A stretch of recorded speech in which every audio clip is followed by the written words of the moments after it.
कंटेनरमधून 18 लाखांची गोवंश तस्करी करणाऱ्या आरोपीवर अमरावती एलसीबीची कारवाई। माननीय पोलीस अधीक्षक श्री विशाल आनंद अमरावती ग्रामीण यांनी गोवंश जातीचे जनावरांची कत्तलीकरिता होणाऱ्या वाहतुकीला आळा घालून टोळीला पकडण्यासाठी एलसीबीला मार्गदर्शन केले होते।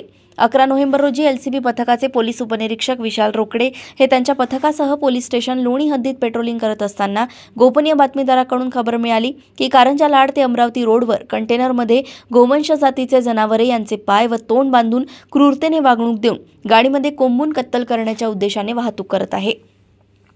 अशा माहितीवरून स्थानिक गुन्हे शाखा पथकाने लोणी रोडवरील मातोश्री ढाबा येथे नाकाबंदी करून सदर कंटेनर वाहन थांबवण्याचा प्रयत्न केला असता सदर वाहन हे पथकाला पाहून पळून जाण्याचा प्रयत्नात होते।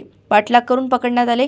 वरून पिकअप गाडीची पाहणी केली असता त्यामध्ये 36 गोवंश जातीचे 3,60,000 रुपयांचे 3 मोबाईल किंमत 15,000 रुपये, कंटेनर अशोक लेलँड कंपनीची किंमत 15 लाख रुपये असा एकूण 18,75,000चा माल जप्त करण्यात आला।